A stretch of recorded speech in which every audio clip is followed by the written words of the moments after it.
Olha, o presidente Jair Bolsonaro ironizou ontem a urna eletrônica. Foi durante evento com empresários do setor do aço em São Paulo. Ele comparou um dispositivo que evita fraude nas bombas de combustíveis. Vamos ver.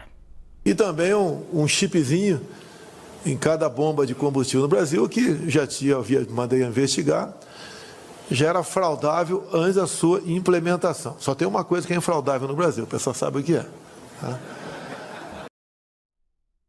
Leandro, Brasília, de novo, o presidente falando contra a urna eletrônica logo após a entrevista de segunda-feira, inclusive no Jornal Nacional, que ele se compromete a respeitar o resultado das eleições se as eleições forem limpas. Eu cheguei a falar aqui ontem que o presidente está sempre criticando o processo eleitoral como um processo não limpo, né, Basília Rodrigues? Não há recuos nas declarações do presidente Jair Bolsonaro quando o assunto é urnas eletrônicas. Ele desconfia do funcionamento das urnas do início ao fim de seu discurso. Esse compromisso sobre o resultado das eleições é um compromisso relativo, né? Ele faz aí uma ressalva. Vou respeitar se as eleições forem limpas.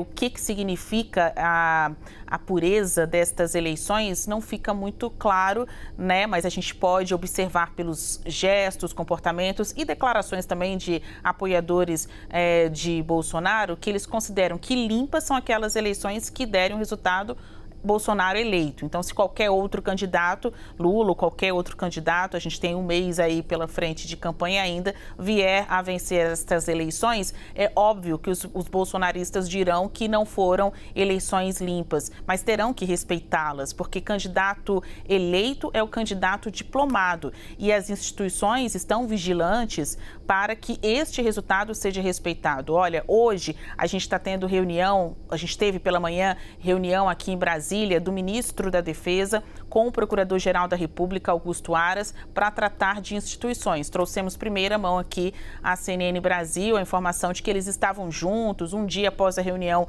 do ministro da Defesa, Paulo Sérgio Nogueira, com o presidente do TSE, Alexandre de Moraes. Qualquer que seja a coloração política destas autoridades, eles não podem deixar de respeitar e cumprir o resultado das urnas. Então, o candidato eleito vai ser o candidato diplomado. O voto computado é o voto aferido.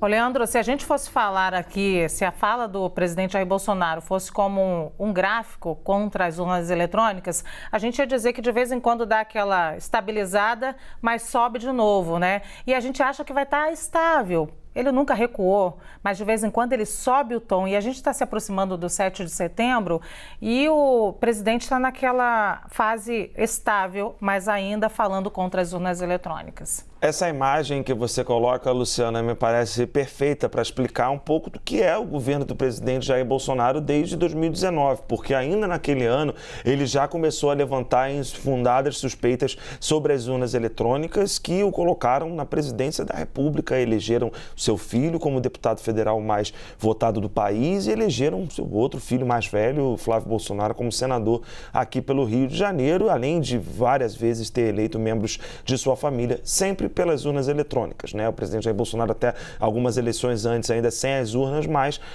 as urnas eletrônicas fizeram a família Bolsonaro ter uma expressividade eleitoral relevante desde que começaram a ser utilizadas no país em 1996. Isso posto, é importante observar como é que esse discurso do presidente sobre as urnas, ele reverbera. Para a plateia que estava falando, o presidente conseguiu arrancar ali alguns apupos. Algumas pessoas riram, né, quando o presidente sugere que é infraudável no Brasil só a urna eletrônica, fazendo uma ironia. Mas o debate sobre a possibilidade de uma fraude nas eleições de 2022, ele está perdendo força nas redes sociais. Isso, pelo menos, é o que mostrou um levantamento da Escola de Comunicação e Mídia da Fundação Getúlio Vargas, feito depois da entrevista do presidente ao Jornal Nacional. Esse tema foi o que menos repercutiu das falas do presidente na segunda-feira. Saúde, corrupção, a ligação com o Centrão, isso repercutiu muito mais do que, enfim, as questões envolvendo democracia e eleições. Uma prova de que essa base mais próxima do presidente está se afastando um pouco desse tema.